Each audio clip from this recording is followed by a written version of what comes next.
सत्ता पक्ष और विपक्ष 50,000 करोड़ की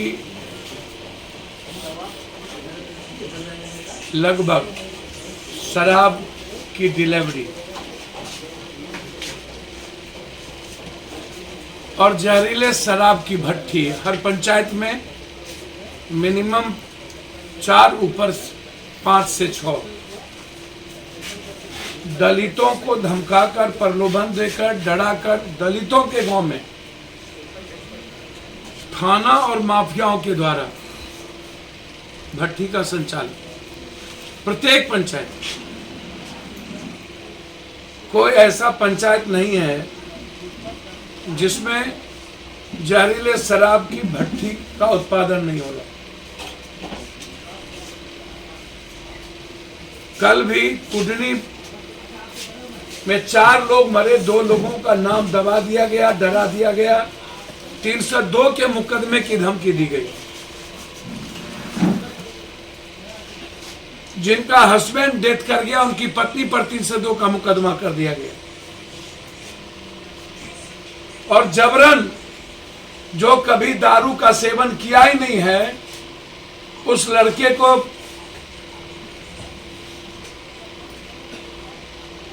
दारू के नाम पर उठा करके ले जाकर के पूरे तरह से मारपीट करके जेल में बंद कर दिया। हाजीपुर में भी एक परिवार ने दारू करने वाले धंधेबाज के बारे में चर्चा की। पुलिस माफियाओं के कहने पर उस घर में पूरी लेडीज को पीटा, बिना लेडीज सिपाही के, और उस घर के 7 जेंट्स को गांजा और कट्टा हाथ में थमा करके जेल भेज दिया।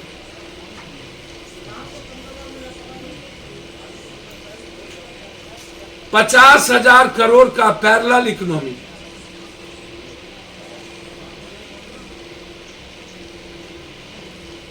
हम नीतीश जी से आग्रह करेंगे, हम नीतीश जी के नियत पर मेरा शक नहीं है, लेकिन नीतीश जी की इच्छा शक्ति पर हमारी गहरी चिंता है। नीतीश जी का जो शासन प्रशासन का तंत्र है और जो मंत्रिमंडल है वो हाथ से निकल चुका है। मेरी चुनौती स्वीकार करे यह सरकार और विपक्ष, पूरा विपक्ष और सत्ता पक्ष और पूरा का पूरा थानेदार का ब्लड सैंपल का जांच हो। पता चल जाएगा कितना लगभग पदाधिकारी हैं जो बड़े लेवल पर स्कॉच से ऊपर लेवल पर दारू सप्ताह में 2 दिन शनिवार रविवार तो जरूर पीते, और मैं उसकी जांच चाहता हूं।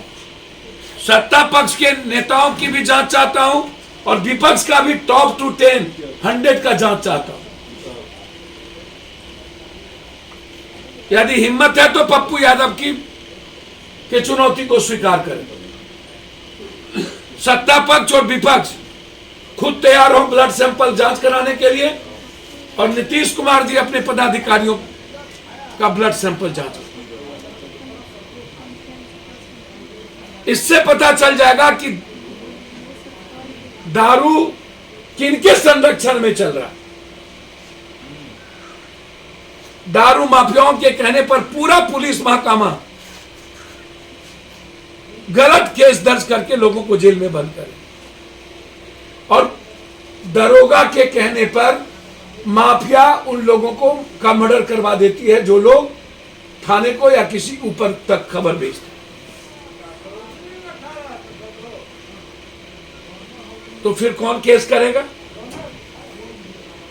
6 महीना उन्होंने कहा था स्पीडी ट्रायल हम करेंगे। कितने दारूबाज बेचने वाले को आपने सजा करवाई, कितने डिलीवर करने वालों का आपने अकाउंट सीज किया,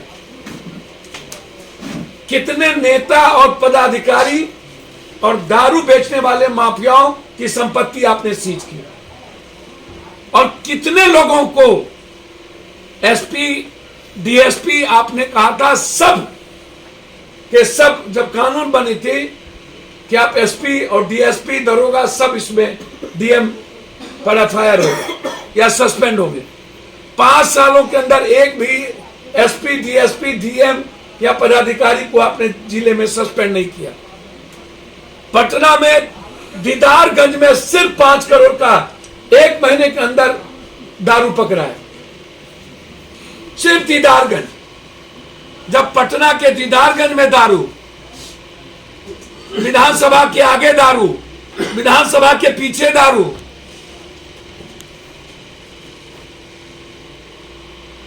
विधायक फ्लैट के अगल बगल दारू,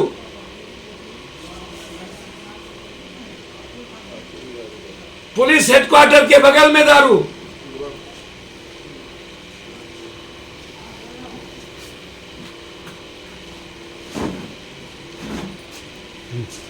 और सबसे बड़ी बात, पूरे बिहार के बेरोजगार यूथ की जिंदगी तबाह हो गई इस दारू।